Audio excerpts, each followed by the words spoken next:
Hello दोस्तों, स्वागत है एनबी लर्निंग में। तो आज इस वीडियो में कक्षा 12वीं के सोशोलॉजी यानी कि समाज शास्त्र के पाठ भारत में सामाजिक परिवर्तन एवं विकास इन इंग्लिश स्ट्रक्चरल चेंज ये चैप्टर का नाम मिलेगा कई बुक्स में, लेकिन कई बुक में ये नाम मिलेगा। तो पूरा कंसेप्ट वही है, संरचनात्मक परिवर्तन के बारे में। तो ये कक्षा 12वीं का समाजशास्त्र का जो कि सेकेंड टर्म के सिलेबस में है, और सबसे खास बात ये चैप्टर 5 मार्क्स का आएगा आपका। तो 40 में से 5 मार्क्स की तैयारी इस वीडियो को पूरी देखने के बाद आपकी हो जाएगी। जैसा कि मेरी वीडियो से हिंदी की बच्चों ने तैयारी करी, बहुत ही अच्छे रिव्यू आए हैं। पेपर भी बहुत आसान लगा उन बच्चों को जिन्होंने ग्रामर के उस पोर्शन की वीडियो देखी जो मैंने लास्ट 2-3 में अपलोड करी थी। तो ये वीडियो भी उन बच्चों के लिए जिनका पेपर 6 तारीख को यानी कि 6 तारीख को सोशोलॉजी समाजशास्त्र का है। तो वीडियो को अंत तक देखें और सभी वीडियो आप प्लेलिस्ट में जाके ढूंढ सकते हैं। सेकेंड टर्म की शुरुआत करते हैं, भारत में सामाजिक परिवर्तन एवं विकास।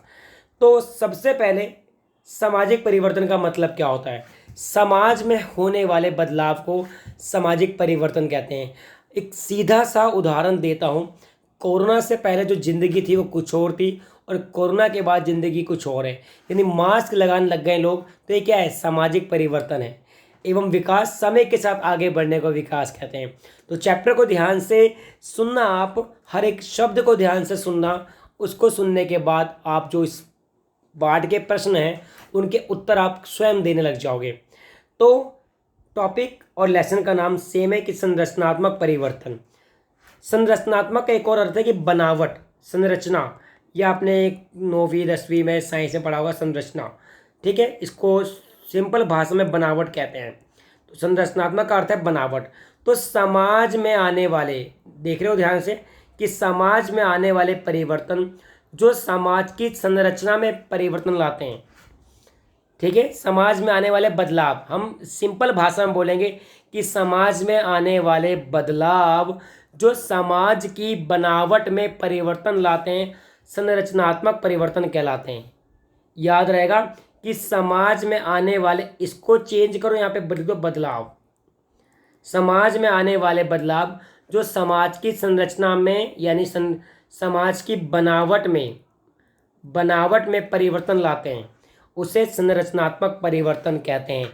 तो संरचनात्मक परिवर्तन का जो मीनिंग है वो समझ में आ गया। साथ में चैप्टर का जो मतलब है कि इस चैप्टर में हम वो चीज़ पढ़ने जा रहे हैं जिससे कि समाज में परिवर्तन आए।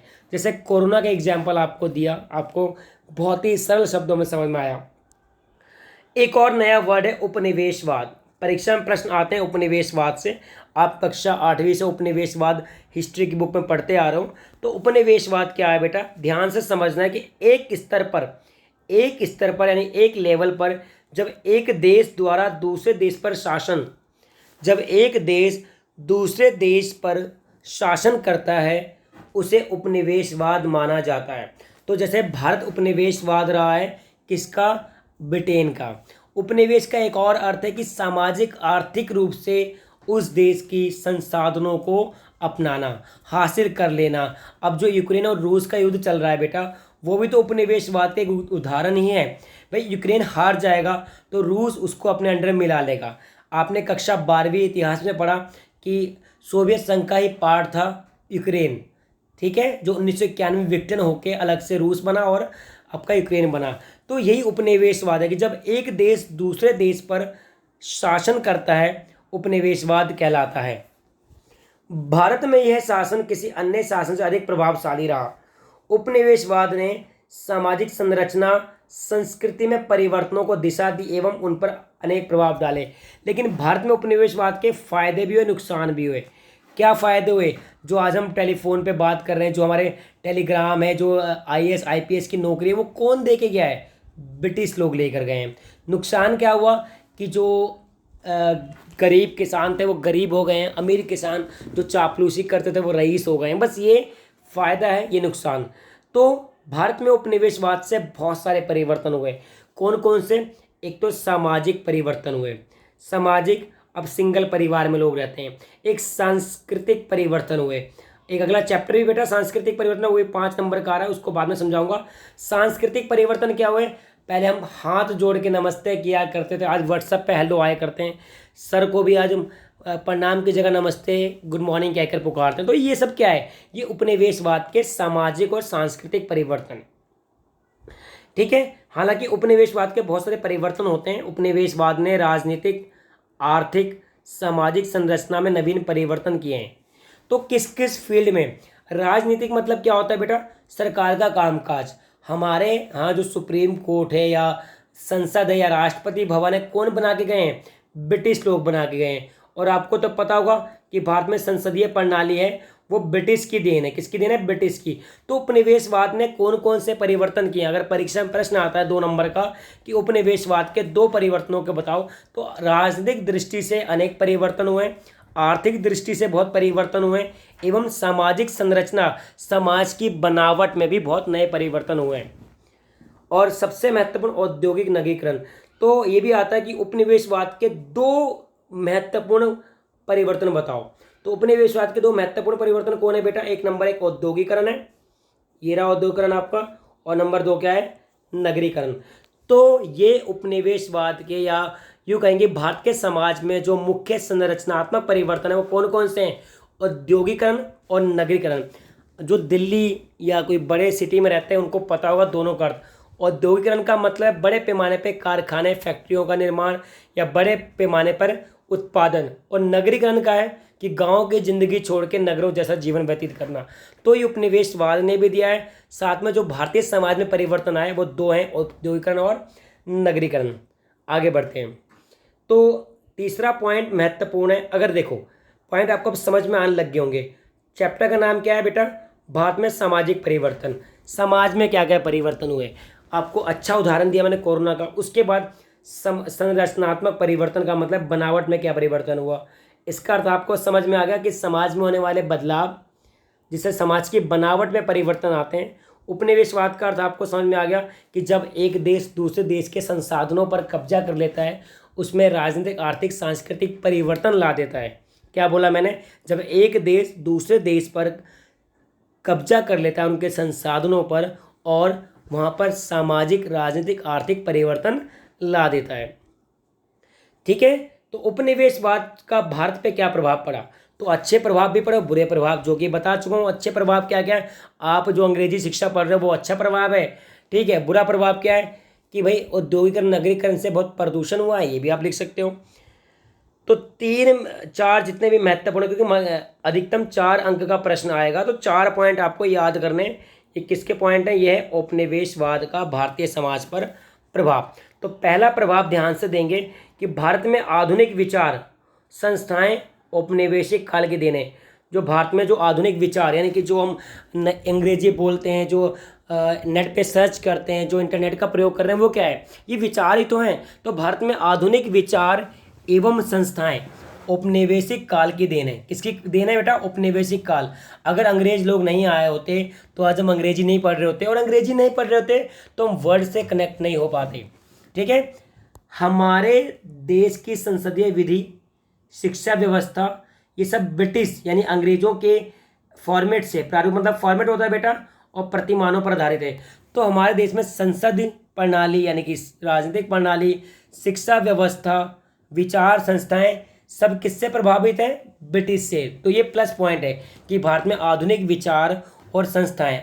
अगर आपको इसी लैंग्वेज में नहीं लिखना तो सिंपल लिखो कि उपनिवेश के कारण भारत में राजनीतिक परिवर्तन आए, शिक्षा में परिवर्तन आए, सांस्कृतिक परिवर्तन आए। उदाहरण में जरूर लिखना, परीक्षा में उदाहरण लिखोगे तो पूरे बटा पूरे नंबर मिलते हैं। 4 नंबर का प्रश्न, 4 पॉइंट लिख के, पॉइंट के साथ ही ब्लैक पेन से या ब्लू पेन से ब्रैकेट में डाल के उदाहरण लिख दो।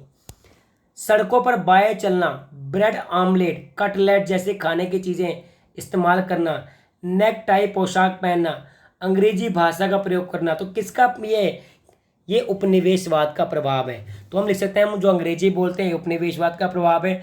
जो हम खाने पीने जीन्स पहनते हैं, जो मैकडी के बर्गर खाते हैं, वो क्या है? उपनिवेशवाद। अगर इंडिया में अंग्रेज आज तक नहीं आए होते तो शायद आज हम बर्गर, पिज्जा, कोक नहीं खा रहे पी रहे होते, ना आईपीएल देख रहे होते। क्रिकेट भी अंग्रेजों का ही गेम है। तीसरा, उपनिवेशवाद का भारतीय समाज पर प्रभाव। ब्रितानी यानी ब्रिटेनी उपनिवेशवाद, पूंजीवाद। तो पूंजीवाद जो व्यवस्था आई हमारे देश में, यानी जितनी कंपनियां आई, वो किसकी देन है? उपनिवेशवाद की देन है।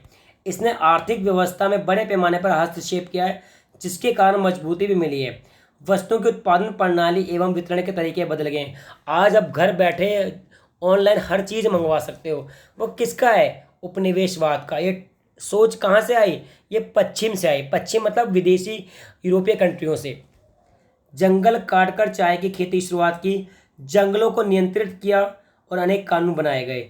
तो भारत पर जो उपनिवेशवाद के पॉजिटिव पॉइंट हैं, वो 4 पॉजिटिव पॉइंट बता दिए आपको। क्या? एक तो शिक्षा व्यवस्था अंग्रेजों की देन है, संसदीय विधि अंग्रेजों की देन है, खान पान हमारा पहनावा ये सब उपनिवेशवाद के कारण हुआ है। ठीक है। भारत में पूंजीवाद को बढ़ावा मिला है और भारत में जंगलों को, दिल्ली एक समय पर जंगल हुआ करती थी, आज दिल्ली में जंगल गूगल पर सर्च करने पड़ते हैं। ठीक है। तो भारतीय समाज पर उपनिवेशवाद का प्रभाव इंपॉर्टेंट प्रश्न है बेटा, वेरी इंपॉर्टेंट प्रश्न है ये। अगला और भी पॉइंट है, 4 महत्वपूर्ण बताने के बाद ये नहीं कि खत्म हो गए। पूरा चैप्टर ही किस पे डिपेंड है? संरचनात्मक परिवर्तन, यानी कि नगरीकरण और औद्योगिकरण।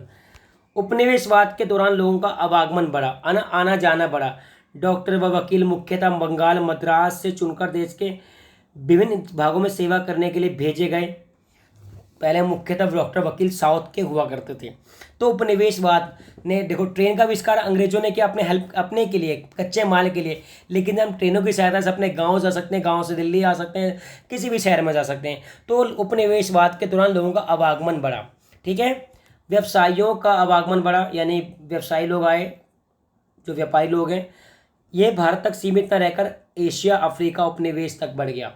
आज के झारखंड प्रदेश से उन दिनों बहुत से लोग चाय बागानों में मजदूरी करने के उद्देश्य से असम में आए। तो असम, जो झारखंड में लोग हैं, वो असम के लोग भी हैं। और यहाँ तक कि भारत के मजदूर भी बाहर ले जाएगा। आज मॉरिशस में जो हिंदू लोग हैं वो इंडियन हैं, अफ्रीका कनाडा में जो इंडियन लोग हैं वो भारतीय लोग मजदूर बन के गए थे जो। तो भारतीय मजदूरों और दक्ष सेवा कर्मियों, अच्छे स्किल नौकरों, यानी स्किल अच्छे लोगों को जो काम कर सकते हैं, जहाज़ों के माध्यम से एशिया, अफ्रीका, अमेरिका भेजा गया। तो इससे क्या हुआ कि उपनिवेशवाद के कारण भारत के कर्मचारियों को विभिन्न देशों में भेजा गया, जहां पे उनकी पूरी जिंदगी शुरू हो गई। उपनिवेशवाद द्वारा वैधानिक, सांस्कृतिक, वास्तुकला में परिवर्तन आया। आप जो अब घर देख रहे हो, पत्थर के बनाते हो, टाइल लगवाते हो, ये सब क्या उपनिवेशवाद के कारण हुआ है। आगे बढ़े। पश्चिमी शिक्षा पद्धति को भारत में इस उद्देश्य से लाया गया कि उसमें भारतीयों का एक ऐसा वर्ग, ये भी क्वेश्चन आ सकता है कि भारत में अंग्रेजों ने अंग्रेजी शिक्षा पद्धति क्यों लाए? तो ये उसका उत्तर है, वेरी इंपॉर्टेंट है ये भी, कि पश्चिमी शिक्षा पद्धति को भारत में इस उद्देश्य से लाया गया कि उससे भारतीयों का एक ऐसा वर्ग, ग्रुप तैयार हो जाएगा जो ब्रिटिश उपनिवेशवाद को बनाए रखने में सहयोगी होंगे। यानी कि ऐसे लोगों को अंग्रेजी शिक्षा देंगे तो क्या होगा कि इंडिया में एक ग्रुप बन जाएगा जो अंग्रेजों की हेल्प कर सके। जो IAS, UPSC सब क्या है, ये अंग्रेजों की देन थे, ताकि अच्छे कलेक्टर मिल सके अंग्रेजों को भारत में राज करने के लिए। यही पश्चिमी शिक्षा पद्धति ने राष्ट्रवादी चेतना, यानी कि पहली क्रांति फ्रांस में हुई थी, तो पश्चिमी शिक्षा ने राष्ट्रवादी चेतना और उपनिवेश विरोधी चेतना का माध्यम बनी। तो हालांकि अपने लिए लेकर आते, लेकिन इसने ही देश को आज़ाद कराया। ब्रिटिश उपनिवेशवाद अब भी हमारे जीवन का जटिल हिस्सा है। अंग्रेजी भाषा जब हम बोलते हैं तो अभी भी हम अंग्रेजों के गुलाम एक तरीके से। बहुत से भारतीयों ने अंग्रेजी भाषा को में उत्कृष्ट रचनाएं करी हैं। बहुत से इंडियंस ने अंग्रेजी में बहुत से नॉवेल लिखे हैं। अंग्रेजी ज्ञान के कारण वे विशेष स्थान प्राप्त करते हैं। जिसे अंग्रेजी का ज्ञान नहीं होता उसे रोजगार में परेशानियों का सामना करना पड़ता है। अंग्रेजी ज्ञान से अब दलितों को भी अवसर मिल गया, यानी कि जो नीची कास्ट है उनको भी अवसर मिले। तो ये सब किसके पॉइंट बताया मैंने बेटा? वीडियो को पॉज कर सकते हो, आप नोट डाउन कर सकते हो, स्क्रीनशॉट ले सकते हो। तो ये उपनिवेशवाद का प्रभाव है। तो पॉजिटिव प्रभाव बताएं बेटा, आपको 10 के 10 सिंपल से लिखने हैं। क्या क्या लिखने हैं कि भाई एक तो रहने की शैली बदल गई, खान पान की शैली बदल गई, शिक्षा का माध्यम बदल गया, है ना, भारत के लोग विभिन्न विदेशों तक जा सके, एक नया शिक्षित वर्ग उदय हुआ। ये सब पॉइंट है बेटा। अब पढ़ते हैं पूंजीवाद। पूंजीवाद आपको पता होगा, जिसके बाद इकोनॉमिक्स होगी, पता होगा कि पूंजीवाद पैसे से जुड़ा मसला है। ठीक है। कोई भी काम जो पैसे से जुड़ा होता है पूंजीवाद कहलाता है। एक ऐसी अर्थव्यवस्था, देखो जूम करता हूँ इसको बेटा, पूंजीवाद क्या है? पूंजीवाद आपको यहाँ तक समझना है इस चीज़ को। ठीक है, मैं यहाँ निशान लगा दिया, इसको क्लोजअप देखता हूँ कि पूंजीवाद क्या है बेटा। एक ऐसी अर्थव्यवस्था जिसमें उत्पादन के साधनों का स्वामित्व कुछ विशेष लोगों के हाथों में होता है। ये बस ये पूरी सबसे बढ़िया डेफिनेशन है पूंजीवाद की, कि जिसमें अर्थव्यवस्था, एक ऐसी अर्थव्यवस्था जिसमें उत्पादन का साधनों, उत्पादन के साधनों मतलब जिससे प्रोडक्शन होती है, का जो वो है मालिकाना हक कुछ विशेष लोगों के हाथ में होता है। सरकार जब बनाते कोई चीज़ तो सरकार का कहलाती है, लेकिन जब अंबानी बना रहा है या टाटा बिरला बना रहा है या गाड़ियाँ जो भी हैं, वो क्या है, वो कुछ ही व्यक्तियों का। टेस्ला, आजकल बहुत नाम सुन रहे हो एलन मस्क का, जिन्होंने ट्विटर को भी खरीद लिया है। तो क्या है ये पूंजीवादी अर्थव्यवस्था का एक उदाहरण है। ये भी लिख सकते हो टेस्ला वाला, और ट्विटर वाला भी लिख सकते हो, कोई दिक्कत नहीं है। बाहर का भी कोई भी उदाहरण ले सकते हो आप। इससे ज़्यादा से ज़्यादा मुनाफा कमाने पर जोर दिया जाता है। इससे गतिशीलता, वृद्धि, प्रसार, नवीनीकरण, तकनीकी तथा श्रम के बेहतर उपयोग के लिए जाना गया है। तो इससे फ़ायदा क्या होता है कि कंपनियां बहुत सारी बन रही हैं, बहुत सारी फैक्ट्री बन, लोगों को रोजगार मिल रहा है, और लाभ कमाने के उद्देश्य से बढ़िया माल, फॉर्चून का तेल भी मिलेगा आपको, पंसारी का भी मिलेगा, पता नहीं किस किस कंपनी का मिलेगा, लेकिन चूज तो आपको करना है। तो इससे बाजार को एक विस्तृत भूमंडलीकरण के रूप में देखा जाने लगा है। तो पूंजीवाद के कारण बहुत सारी चीज़ें उपलब्ध हैं हमारे लिए, बहुत सारी दुकानें उपलब्ध हैं हमारे लिए, बहुत सारे विकल्प उपलब्ध हैं हमारे लिए। और भारत में भी पूंजीवाद का विकास के कारण उपनिवेशवाद प्रबल हुआ है। पूंजीवाद के कारण उपनिवेशवाद प्रबल हुआ है। अब इंडिया में बहुत सारी फॉरेन की कंपनियां आके व्यापार करती हैं। हम कोका कोला ले सकते हैं, मैकडोनल्ड ले सकते हैं, श्योमी ले सकते हैं, एमआई ले सकते हैं। क्या है ये पूंजीवाद के कारण इंडिया में अपनी जड़ें पसार रहा है। इस प्रक्रिया का प्रभाव भारत की सामाजिक, सांस्कृतिक, आर्थिक और सबसे महत्वपूर्ण बात, जितना भी आपका उपनिवेशवाद होगा, पूंजीवाद होगा, नगरीकरण होगा, सबका असर समाज पे भी पड़ेगा, संस्कृति पे पड़ेगा, आर्थिक और राजनीतिक संरचना पर पड़ता ही पड़ता है। आगे बढ़ते हैं। अगर पूंजीवादी व्यवस्था शक्तिशाली आर्थिक व्यवस्था बन जाती है तो राष्ट्र, राज्य भी सशक्त और प्रबल राजनीतिक रूप ले सकते हैं। कैसे कि गवर्नमेंट ऐसे रूल बना सकते हैं कि कोई भी नई कंपनी खोलने से पहले सारी, अब जीएसटी, आप अखबार तो पढ़ते हो नहीं होंगे, अगर पढ़ते होंगे तो पता होगा कि हर महीने कुछ आता कि साल का सबसे ज़्यादा जीएसटी कलेक्शन इस महीने हुआ, इस दिन हुआ। तो गवर्नमेंट को भी फ़ायदा हो रहा है, कंपनियां आएंगी तो जीएसटी भरेंगी। तो इससे राज्य की शक्ति भी प्रबल हुई है।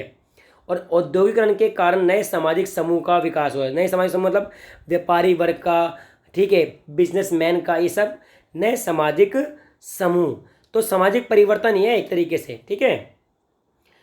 तो उपनिवेशवाद के दौरान दो कौन से परिवर्तन हुए, परीक्षा में आ जाए तो आप बोलना सर नगरीकरण और औद्योगिकरण। तो उपनिवेशवाद मतलब पता है जब एक देश दूसरे देश पर अधिकार कर लेता है, जैसे भारत पर अंग्रेजों ने किया, उससे दो संरचनात्मक परिवर्तन आए, नगरीकरण और औद्योगिकरण। हम नगरीकरण को औद्योगिकरण से जोड़कर देखते हैं। भाई देखो, नगर कब बनता है, एक गांव नगर कब बनता है, आपसे पूछा जाए तो आप बोलोगे सर जहाँ पे स्कूल हो, जहाँ पे कारखाने हो, जहाँ पे यातायात के साधन हो, जहाँ पे परिवहन हो, जल हो, बिजली हो, वह नगर बन जाएगा। बिल्कुल सही कहा आपने, क्योंकि गांव में ये सब चीज़ें मिल जाए तो वो नगर ही बन जाता है, सिटी बन जाता है। तो नगरीकरण को औद्योगिकरण से जोड़कर देखते हैं। औद्योगिकरण का अर्थ है यांत्रिक उत्पादन, यानी मशीनों से जो उत्पादन होता है तो उसे बोलते हैं औद्योगिकरण। लेकिन हाथ से उत्पादन को बोलते हैं, क्या बोलते हैं, हस्तशिल्प कला, यानी हस्त उद्योग। तो औद्योगिकरण क्या होता है, जब बड़े मात्रा में यांत्रिक मशीनों के से उत्पादन होता है जो ऊर्जा के गैर मानवीय संसाधनों पर, यानी कि जब मानव की जगह मशीनों से उत्पादन होता है तो उसे बोलते हैं औद्योगिकरण। इसमें ज़्यादातर लोग कारखानों, दफ्तरों तथा दुकानों में काम करते हैं। इसके कारण कृषि व्यवसाय में लोगों की संख्या कम होती जा रही है। पहले लोग 75% तक खेती करते थे, अब बहुत कम लोग खेती करते हैं। क्यों? क्योंकि अब मोस्टली लोग सोचते हम कारखाने में काम करें, क्यों, तनख्वाह भी अच्छी मिलेगी। अब खेती में कई बार बारिश नहीं हुई तो सारा फसल बर्बाद हो गई। तो लोगों ने यही किया कि व्यवसायों में अब कृषि में संख्या कम होने लगी। और औद्योगिकरण क्या होता है बेटा, जब कोई भी उत्पादन यांत्रिक तरीके से, गैर मानवीय तरीकों से किया जाता है। तो औपनिवेशिक काल के नगरीकरण में पुराने शहरों का अस्तित्व कमज़ोर हो गया, उनकी जगह नए शहर, जो पुराने शहर थे वो एंड हो गए। आप देख रहे होंगे आजकल गुड़गांव, नोएडा बड़े फेमस हैं क्यों नहीं, क्योंकि यहाँ पे बहुत सारी कंपनियाँ हैं। लेकिन जो कभी मथुरा, आगरा हुआ करते थे अब इतने हाई फाई नहीं रह गए। तो औद्योगिकरण के कारण क्या क्या वो हुआ बेटा, एक तो यांत्रिक उत्पादन हुआ। क्या हुआ बेटा? यांत्रिक उत्पादन, यानी मशीनों से उत्पादन हुआ। ठीक है, पहला पॉइंट। दूसरा, गैर मानवीय उत्पादन हुआ। गैर मानवीय मतलब जो इंसान के से नहीं होता हो। तीसरा, जनसंख्या वृद्धि हुई। और चौथा, नगरीकरण। ये सब क्या है बेटा? ये सब क्या है? औद्योगिकरण के कारण जो बदलाव हुए समाज में। पूरा चैप्टर है सामाजिक परिवर्तन। ठीक है, नगरीकरण को औद्योगिकरण से जोड़कर देखा जा सकता है, दोनों एक साथ होने वाली प्रक्रियाएं। कई बार औद्योगिकीकरण भी देखा, शरण मतलब उद्योग खत्म भी होते हुए देखा गया है। भारत में कुछ पुराने परंपरागत नगरीय केंद्रों का पतन हुआ, यानी जो अंग्रेजों के टाइम पे अच्छे अच्छे जगह थी व्यापार करने की, वो एंड हो गई। जैसे कि जिस तरह ब्रिटेन में उत्पादन निर्माण में बढ़ावा आया, तो भारत में विपरीत। आपको पता होगा, आपने 10वीं में पढ़ा होगा, जब कपास पहले इंडिया से जाता था ब्रिटेन में, लेकिन अमेरिका ने जब देना शुरू कर दिया, इंग्लैंड ने खुद बनाना शुरू कर दिया, तो भारत के किसान कर्जों में आ गए। तो ये भी है कि कुछ प्राचीन नगर जैसे सूरत और मछलीपट्टनम अब एंड हो गया, अब इतना फेमस नहीं है सूरत और मछलीपट्टनम। और आधुनिक नगर जैसे बम्बई, कलकत्ता, मद्रास, क्यों? क्योंकि समुद्र के पास हैं, ये मजबूत हो गए। उपनिवेशवादी शासन में प्रचलित हुए, मजबूत हो गए। क्यों हो गए? रीजन लिखेंगे कि यहाँ पे समुद्र तट थे और यहाँ से व्यापार करना सरल था। बम्बई किस लिए फेमस था? कपास के लिए बेटा। कलकत्ता जूट के लिए, मैप में भी आ सकता है। मद्रास में कॉफ़ी, चीनी, नील, कपास ब्रिटेन को। तो क्या क्या ब्रिटेन को निर्यात किया जाता था? तो बम्बई से कपास, कलकत्ता से जूट, मद्रास से कॉफ़ी यानी कहवा, ये सब निर्यात किया जाता था। तो याद रखना कि उपनिवेशवाद के कारण भारत में दो परिवर्तन आए, औद्योगिकरण का विकास हुआ और नगरीकरण का विकास हुआ। प्रारंभ में भारत के लोग औद्योगिकरण कारण ब्रिटिशों के विपरीत कृषि क्षेत्र में की ओर आए। इस प्रकार नए सामाजिक समूह का निर्माण हुआ। और जैसे आपको पता है, डॉक्टर ज़्यादा रहेंगे तो डॉक्टर का ग्रुप बन जाएगा, तो ये भी सामाजिक परिवर्तन का हिस्सा है। स्वतंत्रता के बाद भारत की स्थिति, आर्थिक स्थिति को औद्योगिकरण के द्वारा ही सुधारा जा सका। और आपको पता है, आज़ादी के बाद भी पहले पंचवर्षीय योजना में कृषि को महत्व दिया, दूसरे में उद्योगों को, और तीसरे में दोनों को। समाजशास्त्री sociologist M S A Rao ने लिखा है कि भारत में अनेक गांव भी तेज़ी से बढ़ रहे नगरीय प्रभाव में आ रहे हैं। आजकल कुछ गांव भी नगर जैसे बनने लगे हैं। तो ये आएगा कि किसने कहा है और कैसे गांव नगर बढ़ रहे हैं। तो लिखते हैं गांव में अब शिक्षा व्यवस्था आ गई, बिजली आ गई, परिवहन आ गया, जिससे कि गांव भी अब नगर बनते जा रहे हैं। ब्रिटिश साम्राज्य की अर्थव्यवस्था में नगरों की भूमिका महत्वपूर्ण थी। समुद्र तटीय नगर जैसे बम्बई, कलकत्ता, मद्रास उपयुक्त। तो समुद्र तटीय नगर क्यों फेमस हुए? आपको रीजन बता दिया, क्योंकि इन जगह से उपभोग की आवश्यक वस्तुओं का निर्यात आसानी से, निर्यात मतलब बाहर की कंट्री भेजना, और सस्ती वस्तुओं का आयात किया जाता था। ओके, चाय की बागवानी, इस क्वेश्चन आ सकता है कि चाय की बागवानी के बारे में बताइए। आधिकारिक रिपोर्ट से पता चलता है कि औपनिवेशिक सरकार गलत तरीकों से मजदूरों की भर्ती। तो चाय के बागवानी मतलब होता है एक बड़े पैमाने पर एक ही प्रकार की खेती करना। तो चाय की बागवानी में जो ब्रिटिश सरकार ने गलत तरीकों से मजदूरों की भर्ती की थी, मजदूरों को बलपूर्वक बागानों में सस्ते में काम कराया जाता था।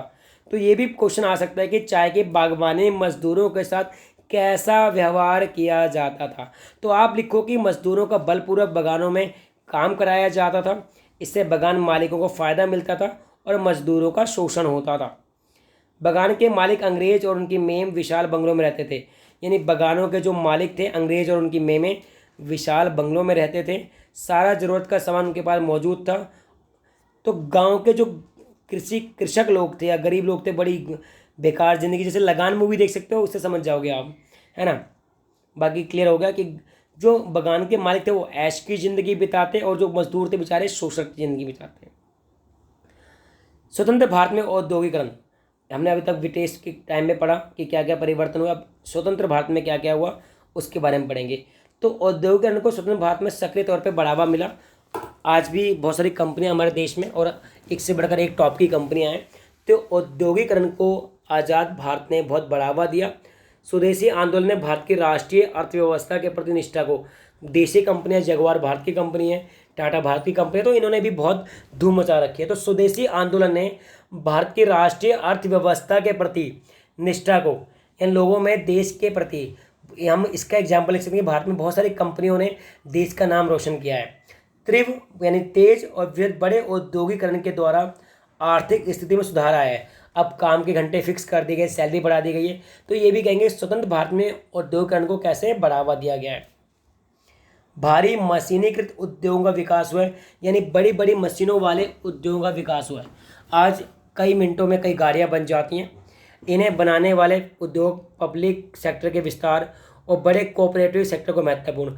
तो आज़ादी के बाद भी औद्योगिकरण की जो जड़ें थी इंडिया में पहले से, उसको और सींचा गया, बढ़ावा दिया गया। सरकार ने अच्छे नियम बनाए, लाइसेंस देना आसान कर दिया। ये सब लिख सकते हो आप। स्वतंत्र भारत में नगरीकरण, भूमंडलीकरण द्वारा शहरों का, तो ये लिखेंगे आज़ादी के बाद शहरों का बहुत प्रसार हुआ है। MS राव के अनुसार भारतीय गांवों पर नगरों के प्रभाव। कुछ गांव ऐसे जहां अच्छी खासी संख्या में लोग दूर दराज के शहरों में रोजगार ढूंढने के लिए जाते हैं। बहुत सारे प्रवासी केवल भारतीय नगरों में ही नहीं बल्कि विदेशों में भी रहते हैं। तो कुछ गांव ऐसे हैं जहां से बहुत सारे लोग क्या है कि शहरों में और विदेशों में जाते हैं। शहरी प्रभाव उन गाँव में देखा जाता है जो बड़े बड़े शहरों के निकट है, जैसे कि भिलाई।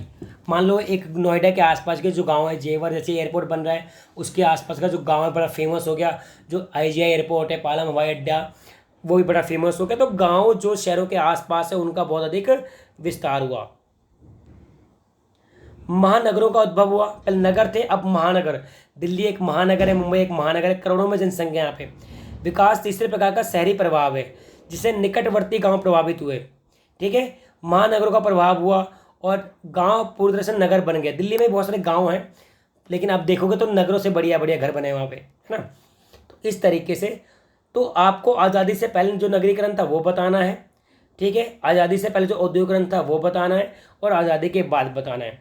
चैप्टर यहीं पे एंड होता है। अब बताओ, एक स्तर पर एक देश का दूसरे देश पर शासन क्या कहलाता है?